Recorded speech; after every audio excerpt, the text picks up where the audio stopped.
me in the middle of a bit of Armageddon. As long as we're here, though, I guess we should talk about this. Folks, it's Kingdom Come. Folks, today I'm going to be talking with you about artist Alex Ross. He is a visionary artist. And speaking of vision, let's talk about today's sponsor, GlassesUSA.com. You all know that I wear glasses. I consider it part of my look. But personally, I hate picking out frames at the eye doctor because I always feel rushed and it can be pretty expensive.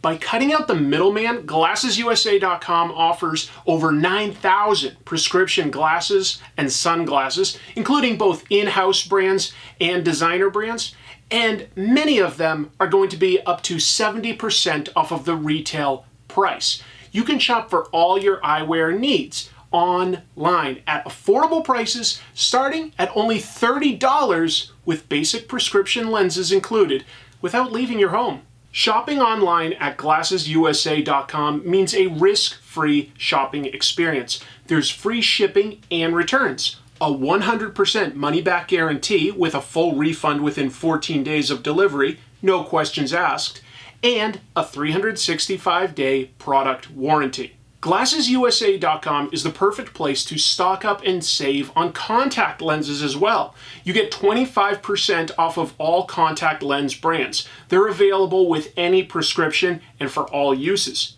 Are you feeling overwhelmed by the amount of choice? Well, GlassesUSA.com even has a quiz that you can take, which only takes about a minute and suggests the right pair of glasses based on your face shape and needs. GlassesUSA.com also has a virtual try-on tool on the website, which really helps you find the right pair. I used it to find mine, and it was super helpful.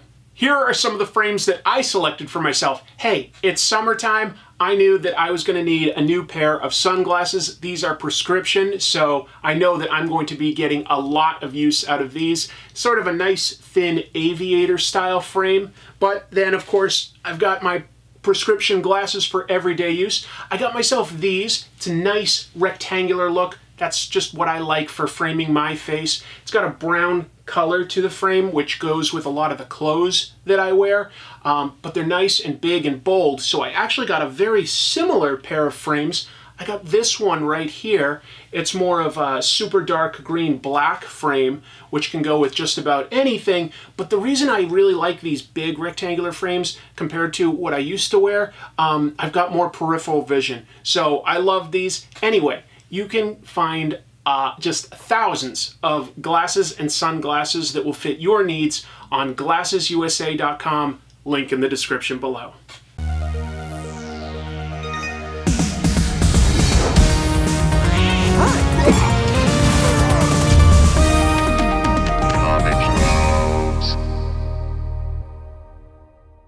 Hello, welcome to Comic Tropes. I'm your host, Chris.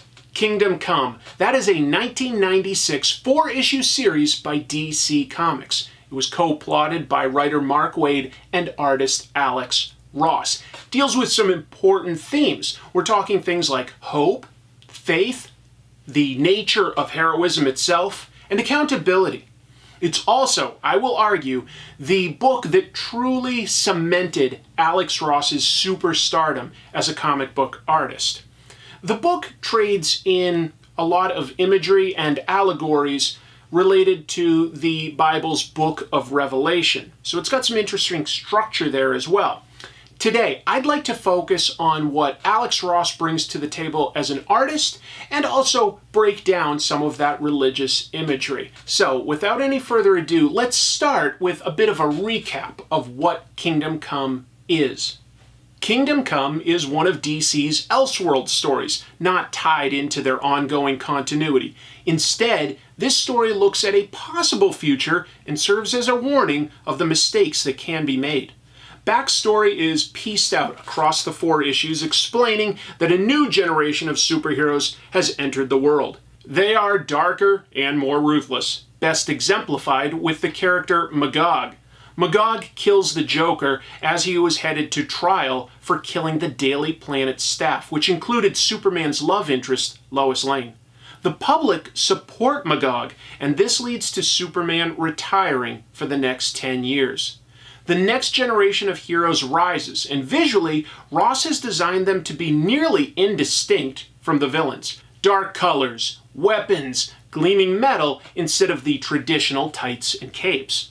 Observing all of this is our narrator, Pastor Norman McKay, who is dealing with a crisis of faith, and who is also guided through quietly observing everyone from Magog to Superman to the other factions in this story. Batman resents Superman for quitting and quietly operates with drone technology and lieutenants from his era, including Green Arrow, Black Canary, and Blue Beetle, as they recruit new and third-generation superheroes to his cause. Simultaneously, Wonder Woman has returned from Themyscira, where she was in a self-imposed exile. She prods Superman to return. Superman, in fact, makes his return, putting a stop to a fight between new heroes and villains. He then goes on to recruit Wonder Woman and 5 other older heroes to serve as a new version of the Justice League. This league tries to convince the new, brutal generation of heroes to follow his godlike rule, but most instead end up being put in a new prison Superman builds, nicknamed the Gulag. It's quickly filled to capacity. Other interested parties include elements of humanity, as portrayed by 2 factions. One is the United Nations, led by Secretary General Wormwood, and another is a group of older supervillains led by Lex Luthor. All of these various groups give us several different viewpoints on what it means to be a hero. The book is stuffed with just about every superhero in DC history, a new generation that has followed, and brand new superheroes. The most prominent characters are Superman, Batman, Wonder Woman, Captain Marvel, and Norman McKay. Superman is in emotional turmoil, losing touch with his humanity and ruling from above like a god. Wonder Woman has moved into a militant position of forcing peace onto humanity. Batman argues for a more patient, strategic approach. Captain Marvel, it is revealed, has been brainwashed by Lex Luthor. And Norman McKay is the silent witness to events, with the Spectre's role a mystery until the final act. Ultimately, the story features a prison riot and Superman's heroes battle the escaping anti-heroes. Into the chaos, Lex Luthor sends Captain Marvel, and Wormwood launches a nuclear weapon to wipe them all out. The scene is appropriately apocalyptic, playing on the biblical references to the prophesied Armageddon in the book of Revelation. While the entire world does not burn, there is the great fire from a nuclear weapon that wipes the slate nearly clean. Seeing the bomb coming, Superman tries to break through Captain Marvel's mind control. His argument is that he, Superman, cannot speak for mankind anymore, and that while he could stop the bomb, that would be him continuing to rule as a god. However, Superman says that Captain Marvel has godlike power, but is also a man, Billy Batson. Ultimately, Billy stops the bomb from killing everyone. But in the initial aftermath, Superman sees the massive loss of life, is devastated, and attacks the UN. This is when Norman McKay demands that the Spectre allow him to speak to Superman. McKay explains to Superman that he's angry, but not at humanity. He's mad at himself for abandoning them and allowing these terrible events to inevitably come after simmering for a decade. Superman stands down, but the future is in doubt. Batman survived, as did Wonder Woman. So did Magog, who repented for his ways. And of course, Luthor and Wormwood are still out there somewhere. The story ends with a measure of hope, as Batman is asked to be the godfather of Superman and Wonder Woman's coming child. But nothing is certain. Beyond the themes of heroism and hope that I mentioned at the top of the episode, Kingdom Come also serves as a commentary on the gritty anti-heroes that were popular in the early 90s. Popular books at the time included Wolverine and Punisher, and storylines like the breaking of Batman's back and the death of Superman. Kingdom Come picks up those types of characters and stories and extrapolates where comics could be in less than a full generation if things continued with that tone. Kingdom Come is essentially a DC Comics epic that's on the same level as books like their various crisis events. However, the difference is that it doesn't have the ongoing ramifications to the monthly titles that the crisis events do. Instead, Kingdom Come is a self-contained story that can be enjoyed by anyone. Of course, it will probably be best appreciated by comics readers that do know a bit of DC Comics history because the backgrounds are chock full of characters, references, and Easter eggs. Speaking of that, let's discuss Alex Ross's artwork. Kingdom Come looks different than your average comic book, and that's thanks to the artwork by Alex Ross, which is painted. Ross formerly studied art at the American Academy of Art in Chicago, and after graduating in just 3 years, entered the workforce doing art for ad agencies and storyboards. His first comics work was on a Terminator miniseries for Now Comics in 1990. He wasn't happy with how they were slow to pay him, and hid this gem on the cover of the final issue. If you read it backwards, it says, "Now Comics Blows." But his comics career really gained steam when he painted the cover to the Superman novel Superman, Doomsday, and Beyond. He met writer Kurt Busiek, and they came up with a miniseries idea called Marvels that observed the history of the Marvel Comics universe through the viewpoint of the very mortal photographer Phil Sheldon. Ross's art was an instant hit with readers. Its hyper-realistic details weren't something US comics fans were used to seeing in comics. Ross works in gouache and washes. He illustrates in a light pencil on Bristol Strathmore board and then adds gouache to color it. Gouache is a water-based paint, so you can layer it, and it also dries very quickly. Ross has a lot of videos on his personal YouTube channel that show his process. It also includes using a lot of photo references that he himself takes with professional models and, of course, himself. It results in a very dynamic look because he focuses on making materials feel like they have real weight thanks to using either the gritty texture the tooth of the paper itself can lend or his use of highly reflective metals. He's also great at shading, which can make any pose carry more dramatic heft. Ross came up with the idea for Kingdom Come, and the trade paperback has over 100 pages of his sketches and designs and thoughts on the characters he wanted to include. Some decisions are subtle, like giving Superman black behind his suit's S. Some are more dynamic, like giving Batman some high-tech gear to help him walk after he's ruined his body with years of crime fighting. Often, some are thematically brilliant, like Green Lantern's suit of armor, which reminds one of an Arthurian knight, or Hawkman's more elevated hawk features. Some decisions are never fully explored, like how this version of the Flash is always moving so fast that he's always illustrated as having multiple images. Ross has a great eye for composition and character design, and has worked for Hollywood because of this. I will argue that his artwork in Kingdom Come can be a double-edged sword. It's highly detailed, which can make this book a real treat to pore over slowly, looking for interesting superheroes in the background that don't always get lines. It's cool to see the references he throws in, like making Superman's gulag look like the headquarters of the Legion of Doom from the Super Friends cartoon. However, his sequential pages lack gutters. They will have black panel borders, but no real space between them, which can make the extravagant details blend together.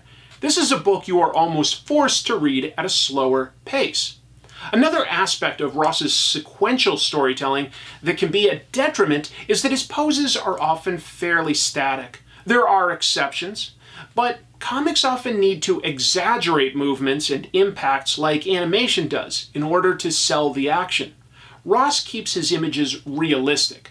He said that his biggest influences are painters like Norman Rockwell and James Bama. Those artists focus on capturing a moment in time. Ross is great at that. His splash pages, for instance, are exceptional. Personally, I like Alex Ross's art, but I don't always love it. And it's specifically his storytelling that I'm not always in love with. His individual panels are almost always gorgeous, but I don't feel like they always show people interacting in the most dynamic or kinetic or even convincing ways. This 2-page spread of superheroes battling is exciting, but I don't necessarily feel the speed and power of a Superman punch, the same way I do from, say, a current artist like Daniel Warren Johnson. Still, I appreciate the consistency of Ross's reference work. He hires models, so his Superman always looks like Superman. His Batman always looks like Batman. And he even does clever things within Kingdom Come, like using the same model, Frank Casey, as his inspiration for both Superman and Magog, two sides of the same coin, the first superhero and the modern iteration. Let me be clear, I am not saying that I dislike Alex Ross's artwork. I like it very, very much. But I am arguing that his work on, say, a cover uses a very different set of skills than telling sequential pages, interior pages, panel to panel, page to page. What I do appreciate about how he uses reference is that he's very consistent. He hires his own models, so everything looks naturalistic and convincing. It's very different than, say, an artist that will go on Google image search for one panel and then grab a different person for that same character in another panel. Alex Ross is much, much more consistent than that. And if you ever watch his videos on how he uses reference, he doesn't really trace it. He looks at it for inspiration, but he's not tracing it. So it isn't as static as some out there. It's much, much better than most people that use reference. Alex Ross has said that his witness, Norman McKay, got his last name from comic strip artist Winsor McKay, who did the popular and influential strip Little Nemo in Slumberland. Appropriate, since McKay is guided dreamlike through a world of superhumans. Alex Ross's colors are gorgeous, whether it's showing us a natural sunset, a gleaming emerald fortress in space, a sunny Kansas farm, or a dark and menacing Gotham at night. When he decides to use a full splash page in the story, it's instantly iconic, no question. Is it a little distracting that Batman looks like Gregory Peck? Sure, sometimes, but at least it gives him a personality. When it comes to the new breed of heroes, Magog certainly pushes that 90s anti-hero sensibility to its extreme. In an interview with Jonah Weiland on Comic Book Resources, Ross explained, quote, "That's a character that Mark Waid invented that was really just put to me like, come up with the most god-awful Rob Liefeld sort of design that you can. What I was stealing from was really only two key designs of Rob's, the design of Cable. I hated it. I felt like it looked like they just threw up everything on the character. The scars, the thing going on with his eye, the arm, and what's with all the guns? But the thing is, when I put those elements together with the helmet of Shatterstar, I think that was his name, well, the ram horns and the gold, suddenly it held together as one of the designs that I felt happiest with in the entire series." End quote. When you think back on Kingdom Come, there's an excellent chance you'll think of the visuals from the story, Superman's re-entry as a superhero, the devastation from the nuclear bomb, Captain Marvel standing triumphantly over Superman. But of course, beyond the imagery, it's probably best remembered because it has an actual story to back it up. So let's talk about some of Mark Waid's contributions to this story. Mark Waid knows his superhero history. He broke into the industry in the mid-1980s as a writer for Fantagraphics comics magazine Amazing Heroes. By '87, he was an editor at DC, and by '89, he stepped down from editing so that he could fully focus on working as a freelance writer. By 1992, he had begun writing The Flash, which he stayed on for an 8-year run. Waid's writing on that Flash run was responsible for redefining Wally West, introducing the Speed Force concept, and co-creating new characters like Impulse. He knew his way around the DC universe. Moving into Kingdom Come, it's interesting to see how Mark Waid decided to use the Bible's Book of Revelation as a type of overarching structure for everything. Now, just to be clear, it is not an exact copy. There are plenty of characters that are either missing or have been mashed together if you're looking to do an analog. The world itself is not ended, like in the Bible. But there are parallels worth examining. Each issue of Kingdom Come starts, and most end, with text from the biblical scripture. Superman's introduction features him carrying lumber that Ross has clearly made look like a cross. Superman is a Christ-like figure in this story, both for his uncompromising morality and his actual return after being gone. However, he shares some of that role with Captain Marvel, who Superman argues is both God and man, like Jesus. The Justice League mirrors angels from above. The Bible predicts in Revelation chapter 8, verses 2 and 3, quote, "And I saw the 7 angels which stand before God, and another angel came and stood at the altar, having a golden censer," end quote. Superman's new Justice League is a team of 7 flying in from above like angels. The other angel refers to Red Robin, the adult Dick Grayson. Waid's text makes this comparison explicit. When we're introduced to the Flash, he's called a guardian angel. Hawkman is referred to as a guardian. Wonder Woman fulfills the role of Michael, the warrior angel.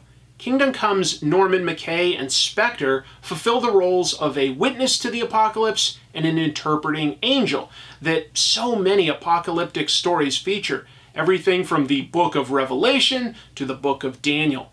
Even modern stories like A Christmas Carol and It's a Wonderful Life focus on a person who sees everything and an angel to guide them and make sense of their situation. Kingdom Come is no different. You might call it a trope. Revelation features 2 villains, the Beast and the False Prophet.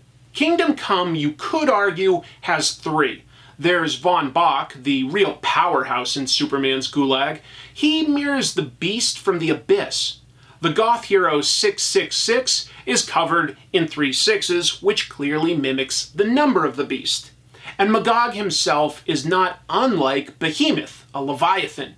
The name Magog also comes from the book of Revelation, chapter 20, verses 7 and 8. Quote, "When the 1,000 years are completed, Satan will be released from his prison, and will emerge to deceive the nations which are in the 4 corners of the earth, Gog and Magog, to gather them together for the war. The number of them is like sand on the seashore," end quote.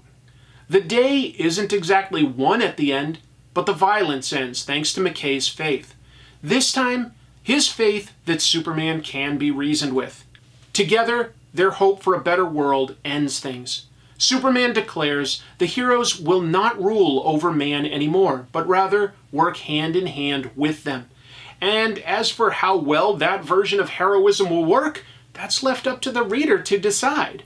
Ultimately, the biblical references are window dressing. It's meant to evoke something epic in our subconscious rather than imitate it exactly. But it does add some extra heft to the story. And on a related note, Kingdom Come itself is a religious reference. I'm glad the story was eventually called Kingdom Come because Alex Ross's initial pitch for a title was The End of the Heroic Age. And I'm sorry, that's kind of a crummy title. Kingdom Come is much more hopeful and epic sounding as well. It's more classy. If you've never read it before, I sincerely recommend getting the actual trade paperback as compared to the individual issues because there's over 100 pages in the back featuring Alex Ross's designs and commentary. This is a very dense story, so any extra insight that we can get into interpreting it is appreciated. Thanks again for watching, and thanks again to my sponsor, GlassesUSA.com. I'll be back next week with another great episode of Comic Tropes. Until then, my mission for you is, you guessed it, keep reading comics.